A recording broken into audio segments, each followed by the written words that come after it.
Hello! మీ అందరికి మంచి item politician గురించి చెప్పాలనుకుంటున్నానండి మన ఆంధ్రప్రదేశ్. నేను ఆయన పేరు ఐటెమ్ అని ఎందుకు పెట్టాను అనేది మీకిప్పుడు తెలిసిద్ది. అది నా ఉద్దేశం. అది ఆయన ఎవరో గాదు. ఆర్ఆర్ఆర్. మన హానరబుల్ డెప్యూటీ స్పీకర్ ఏపీ స్టేట్‌కి. ఇది ఎందుకంటున్నానంటే ఏవండీ ఇది ఎంత అతికి పరాకాష్ట అంటే ఈ పొలిటీషియను హిందూ భారత్ దగ్గర ఏదో లోన్ తీసుకొని ఏదో చేస్తానని 900,00,00,000 స్కాము. మళ్ళీ ఇంకేదో పంజాబ్ నేషనల్ బ్యాంక్ ఇంకేదో సంథింగ్ స్కాము. దాదాపు 2,000,00,00,000 స్కామ్ ఉంది. సీబీఐ చీటింగ్ కేస్ పెట్టారు ఈ పొలిటీషియన్ మీద. ఇతను ఒక చీటరు అని ప్రస్తుతానికి ఇన్వెస్టిగేషన్‌లో ఉంది అని చెప్పి. ఇలాంటి పొలిటీషియన్‌కి డిప్యూటీ స్పీకర్ పదవి. ఇంక ఈయన మీడియా ముందుకొస్తే ఆడంటాడు. ఈడమ్మ ఆడు వేస్ట్ గాడు అంటాడు. ఈడొక ఎదవ అంటాడు. ఆయనెవరు 'సునీల్ కుమార్' రిటైర్ ఆయన ఒక పొజిషన్ ఆయన్ని తిడతాడు. ఇంకో రిటైర్డ్ ఐఏఎస్ ఆఫీసర్ ఆయన్ని తిడతాడు. 'జడా శ్రవణ్' గారు ఆయన్ని తిడతాడు.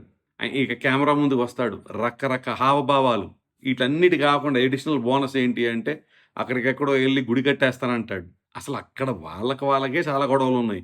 ఈయన ఒక 400 మందిని తీసుకెళ్ళి నేనెక్కడ గుడి కడతానంటాడు. సో, నేనొకటి రిక్వెస్ట్ చేస్తున్నా అండి టీడీపీ పార్టీని. ఇంత కాంట్రోవర్షియల్ ఐటెము టీడీపీ పార్టీకి అవసరమా అని జనాలడుగుతున్నారు. అని అనుకుంటున్నారు జనాలు. అది నేను మీకు చెప్తున్నా.